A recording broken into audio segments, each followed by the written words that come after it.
Field marshal Asim Munir کا passing out parade تقریب سے خطاب۔ فیلڈ مارشل عاصم منیر کی پاس آؤٹ ہونے والے کیڈٹس کو مبارکباد۔ پاکستان ملٹری اکیڈمی کی پاسنگ آؤٹ پریڈ کا معائنہ کرنا میرے لیے انتہائی اعزاز اور باعث فخر ہے، یہ کہنا تھا فیلڈ مارشل عاصم منیر کا۔ انہوں نے کہا کہ مارکہ حق میں افواج پاکستان نے دشمن کو شکست دے کر قوم کا اعتماد مزید مستحکم کیا ہے۔ ازلی دشمن کے خلاف انتہائی پیشہ ورانہ انداز میں کارروائیاں کرتے ہوئے رافیل طیاروں کو مار گرایا۔ اس کے ساتھ ساتھ انہوں نے کہا کہ دشمن کی متعدد بیسز S-400 سسٹمز کو نشانہ بنایا گیا۔ پاکستان نے ملٹی ڈومین وارفیئر کی صلاحیتوں کا بھی بھرپور مظاہرہ کیا۔ سعودی عرب سے دفاعی معاہدہ پاکستان سعودی بھائی چارے کو تقویت دیتا ہے اور باضابطہ بناتا ہے۔ چین کے ساتھ اپنی تاریخی اور اسٹریٹجک تعاون پر مبنی شراکت داری اور دوستی پر فخر ہے۔ امریکہ سے تعلقات کا دوبارہ فروغ خوش آئند ہے۔ فیلڈ مارشل عاصم منیر نے مزید کہا کہ صدر ٹرمپ کی امن کوششیں قابل تحسین ہیں۔ دنیا کے متعدد تنازعات کے شکار علاقوں میں امن قائم کرنے کے لیے صدر ٹرمپ کی ذاتی کوششیں اور اسٹریٹجک لیڈرشپ واقعی قابل تعریف ہے۔ ہم امن، سلامتی اور ترقی کے مفاد کے لیے اہم عالمی اور علاقائی رہنماؤں کے ساتھ ان تعلقات کو مزید پروان چڑھائیں گے۔ بھارت شکست کے بعد ریاستی سرپرستی میں دہشت گردی کو ترجیحی پالیسی کے طور پر جاری رکھے ہوئے ہے۔ دشمن کا فتنہ الہندوستان کو ہائیڈ گنز کے طور پر استعمال کرنا بزدلانہ گھناؤنے چہرے کو بے نقاب کرتا ہے۔ پاکستان میں دہشت گردی کے لیے افغان سرزمین کا استعمال بھی اتنا ہی پریشان کن ہے۔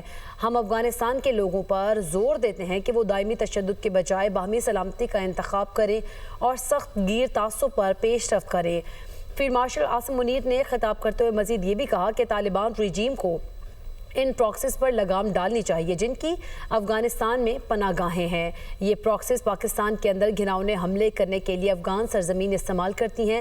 قانون نافذ کرنے والے ادارے مسلح افواج پاکستان کے بہادر عوام، بالخصوص خیبر پختونخوا اور بلوچستان کے عوام کے تعاون سے یقیناً اس لعنت کو بھی شکست دیں گے۔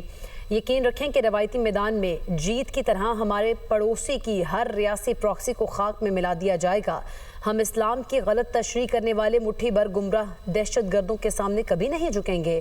غیر قانونی طور پر مقبوضہ جموں کشمیر میں بھارت کی ریاستی سرپرستی میں جاری دہشت گردی، جبر اور مظالم کا بھی خاتمہ ہونا چاہیے۔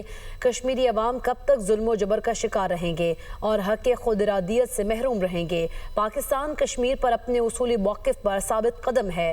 پاکستان اقوام متحدہ کی سلامتی کونسل کی قراردادوں اور کشمیری عوام کے امنگوں کے مطابق اس بین الاقوامی سطح پر تسلیم شدہ تنازع کے حل تک کشمیریوں کے جائز جدوجہد آزادی کی سیاسی، سفارتی اور اخلاقی حمایت جاری رکھے گا۔ دنیا نے بالآخر فلسطینیوں پر اسرائیلی جارحیت، نسل کشی اور جبری بے گھر ہونے کا نوٹس لیا۔ مزید انہوں نے کہا اس جنگ کی وجہ سے خواتین، بچوں اور بوڑھوں سمیت ہزاروں بے گناہ فلسطینی شہری شہید ہو چکے۔ سفارتی میدان میں پاکستان کی مسلسل کوششوں نے غزہ میں امن کے لیے حالیہ اقدام کو آگے بڑھانے میں اہم کردار ادا کیا۔ ہمیں امید ہے کہ اس سے خطے میں پائیدار امن اور استحکام آئے گا۔ پاکستان توقع کرتا ہے کہ جنگ بندی جاری رہے گی، جس کے بعد غزہ کی انسانی بنیادوں پر امداد اور تعمیر نو کا عمل جاری رہے گا۔ توقع ہے کہ فلسطین کے لوگ اپنے وطن میں امن سے رہیں گے۔ پاکستان میں دہشت گردی کے لیے افغان سرزمین کا استعمال بھی اتنا ہی پریشان کن ہے۔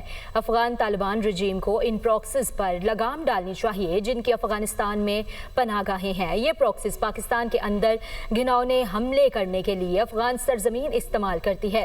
روایتی میدان میں جیت کی طرح ہمارے پڑوسی کی ہر ریاستی پراکسی کو خاک میں ملا دیا جائے گا۔ اسی پر بات کرنے کے لیے ہمارے ساتھ موجود ہے لیفٹیننٹ جنرل عامر ریاض۔ بہت شکریہ اپنا قیمتی وقت دینے کے لیے۔ یہ جو ابھی خطاب کیا گیا ہے فیلڈ مارشل عاصم منیر کی جانب سے، آپ سب سے پہلے اس پہ کیا کامنٹ کرتے ہیں اور پھر انہوں نے جس طرح سے پراکسیز کی بات کی اس حوالے سے بھی ہائی لائٹ کیجیے گا۔ بسم اللہ الرحمن الرحیم۔ جی، فیلڈ مارشل عاصم منیر صاحب نے جو باتیں کی وہ اس میں دو تین باتیں بڑی ضروری تھی۔